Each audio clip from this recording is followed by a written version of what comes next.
24 hours removed from the vibes being as low as they've been this season comfortably, with even me saying, guys, I don't know. This might be cooked. This might be cooked. Get out of my fucking face, State Farm, at once. Thank you. I'm not sure, guys. Take a break if you need one. The Mavericks get a blowout win against the Los Angeles Lakers. Damn near wire to wire.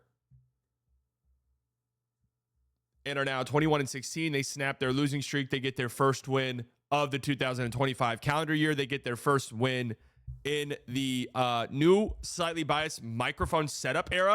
That was brought to my attention yesterday. That was brought to my attention yesterday that they'd yet to win a game since I got a new microphone. So I told you to take a break so you didn't watch live. My bad. Hey, maybe it's time to take one for the team permanently. Tune in here, but maybe it's time to take one for the team permanently. All the Mavs need to do is win the third quarter without Kyrie and Luka. So the trend for the Mavs in these non-Luka, non-Kyrie games is surprisingly come out the gate strong. Build a 7, 8, 10-point lead in the first quarter and then completely piss, and throw up all over yourself the remainder of the game and lose the game by 16 points. That's been the trend. Yesterday, they lose the first quarter and they go on to win the game. So maybe that is the trick now, is to lose the first quarter. Then you go on and win. But just a really nice, balanced up and down performance from the Mavs. A lot of guys stepped up. PJ Washington was great, continues to be great. We need to update some of these numbers here because I want to keep a running tab on some of these games. But with PJ Washington in the lineup now, I believe he played in their loss against the Grizzlies, right? He did. But look, Phil Jackson said, if you want to be a contender, there's a certain number you want to get to. That's 20 wins before you get to 10 losses. When PJ Washington plays, he's played in 30 games. They are 20-10. 20-10. On the stream last night, the Lakers were on an 8-0 Raider run to go up like 6 points, and you're like, this is so sad. I don't know what to say. Well, the way that was trending, I thought we were about to get to a 10-point lead. I was like, I don't know if this team can overcome a 10-point lead in their current state, to be honest with you. Like, it feels like 2008 basketball if they get a 10-point lead, or 10 points feels insurmountable. But yeah, when PJ Washington's on the court, they are 20-10. Just throwing that out. Just throwing that out there. Thoughts on the Dorian Finney-Smith fit for who? The Mavs or the Lakers? Dorian played really well last night, I thought. I think he's going to fit in pretty well for the Lakers. He's not, I don't think he's going to change their trajectory as a team or anything like that. But if they were to go out and get another player that could potentially change the trajectory of their team, I don't know who that is. Dorian's a really solid player to have on their team. He is somebody that they needed. He does fit on any team, but they needed like a wing defender who could shoot threes badly. I mean, every team does, but they really did. I mean, the Cam Reddish was getting real minutes. And looked fine defensively, I will say. Cam Reddish has played well defensively so far this season, but is a complete and total black hole on offense.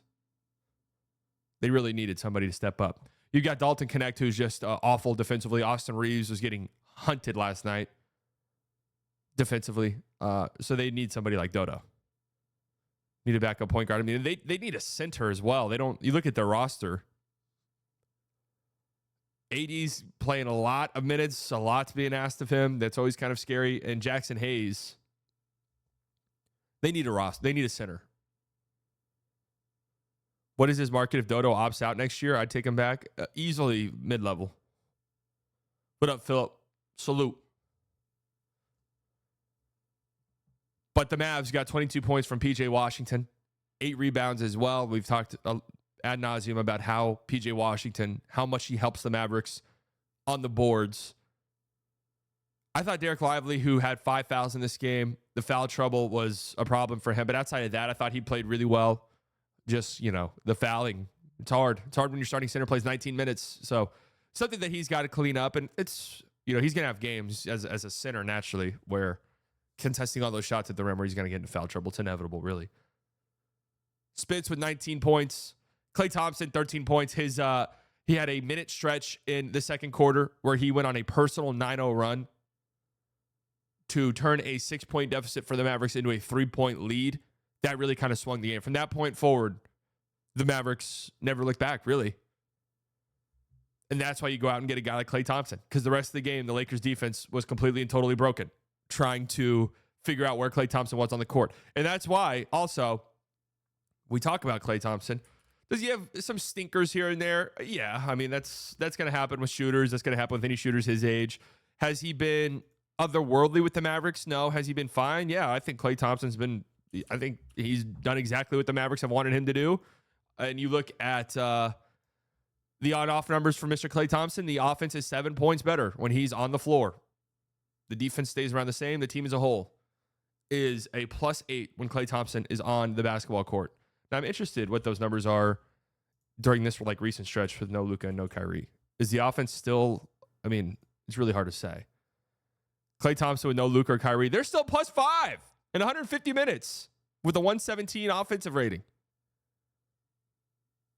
How about that?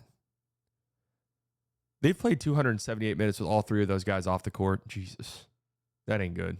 That's all been recent. I'm assuming if we filter out garbage time, I'm assuming that's all been pretty recent. And they're -7 in those minutes. -9 if you factor out garbage time with a 106 offensive rating. Klay Thompson on the court by himself with no Luka or Kyrie, which I'm assuming all of those minutes have come recently. Non-garbage time, the team is still a +5 with a 118 offensive rating. Interesting.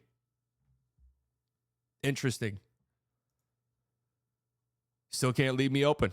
And that's the truth. And that's why you go out and get him. He still bends the defense when he's on the court. And you just, when they're clicking, when they're firing, when guys are back and healthy, assuming that ever happens, that was me knocking on wood. That wasn't your front door. Okay, guys? The package isn't here yet, okay? USPS isn't there.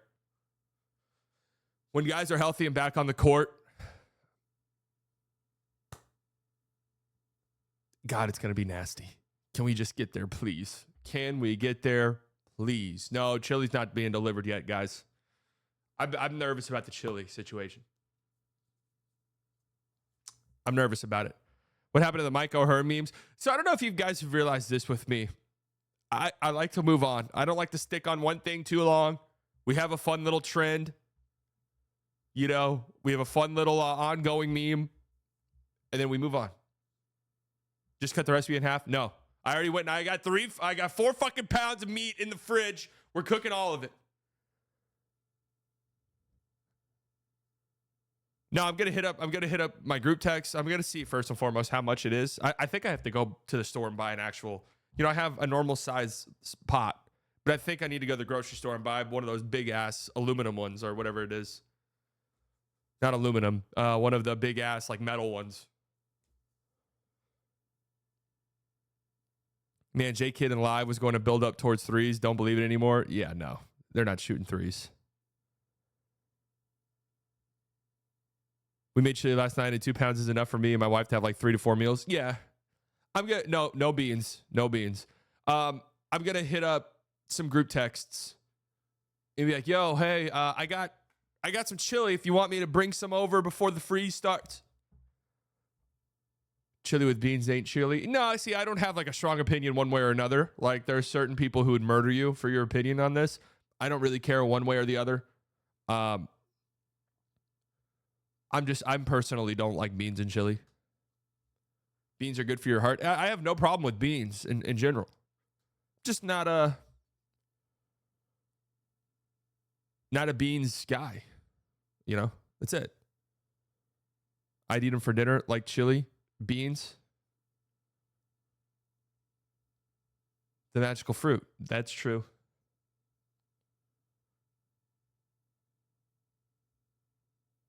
That's true. Man, I know someone who would cook beans. One time, she was cooking beans at 2 a.m. It's like, what the fuck are you doing? Just making a snack. Just a can of black beans.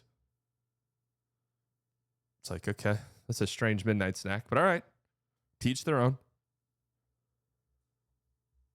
Klay Thompson, 13 points. Again, that 9-0 personal run that he had really shifted the game. But the story of the game in a lot of ways is obviously Quentin Grimes, 23 points, 8 of 17 from the field, 9 rebounds, 6 assists. That's the number right there that perks me up a little bit. 6 of 11 from 3. He's been phenomenal, man. He's been tremendous. He has been tremendous so far for the Mavericks. Here's our guy, Rich, a.k.a. Mavs Draft. Quentin Grimes took a minute to click with the Mavs to start the year, but last night was just another example of how valuable he can be to the Mavs since November 27th versus the Knicks. That's 19 games, folks. Things have been steadily strong for him. 14 points per game, 4.8 rebounds, 2.5 assists on 48, 42, 74. You know what this stretch could be for Quentin Grimes and what it reminds me of? And I know I said I was doing a Cam Johnson video yesterday. I just never got around to it. I do want to do a Quentin Grimes video potentially tomorrow. So I don't want to spend too much time on it. But this could be like the Exum stretch in December of last year where the Mavs just desperately need a guy to step up. And Dante Exum finished that month of December when the Mavs had everybody out pretty much except Luka, averaging like 15 points a game, 5 assists per game. And it was very, very big. Quentin Grimes is doing that. Restricted free agent. What's that contract going to look like? I'm not sure. I joked around last night, said $20 million. It's not going to be $20 million. It's probably going to be around the mid-level. But I'm here for that.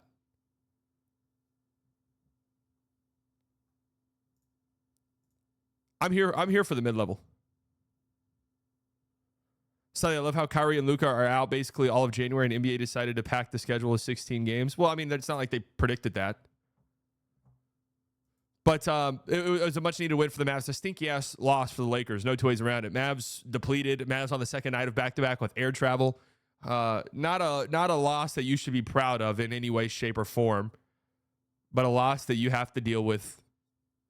That much is certain. Just a horrible defensive showing from this Lakers team. And the Mavs shot 47% from 3. It sort of ties into what I said after their loss against the Grizzlies, where the Mavs are going to have some shooting luck games.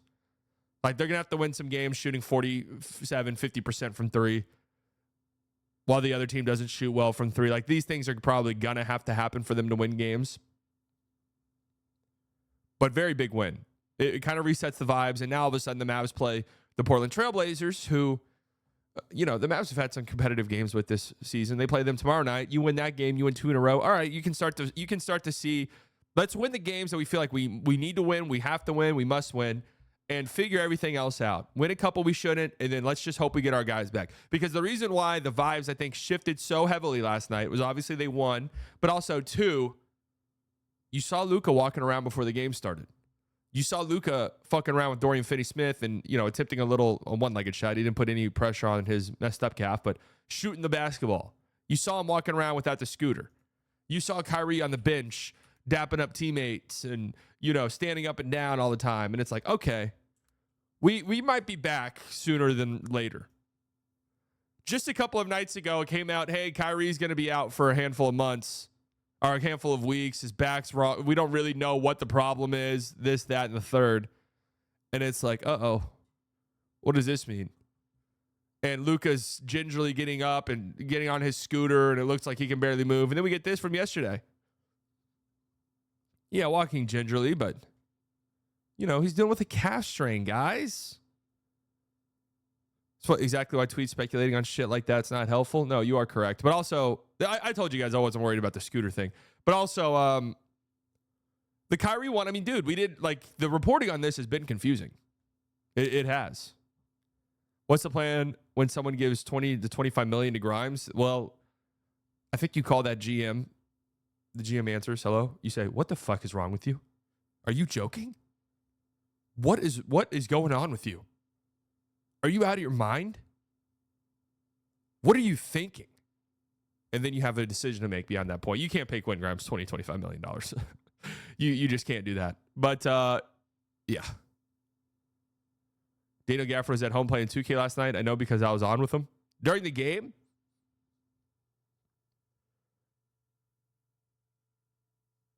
platinum card Grimes, maybe. Gaff was on the bench. Yeah, Gafford, we don't really know the full extent of his injury either. What was really interesting about that, here's the video of him shooting a shot. What was really interesting about that game last night was no Dwight Powell at all. Gaff was on the bench. All right, cool. Yeah, it wasn't a little bit annoying. The TNT broadcast was like, they're without their starting center as well. And they kept saying it. It's like, dude, that hasn't been a thing for months. Gaffney was playing Marvel Rivals in the locker room during the game. Him and Luke were having a LAN party. I respect that.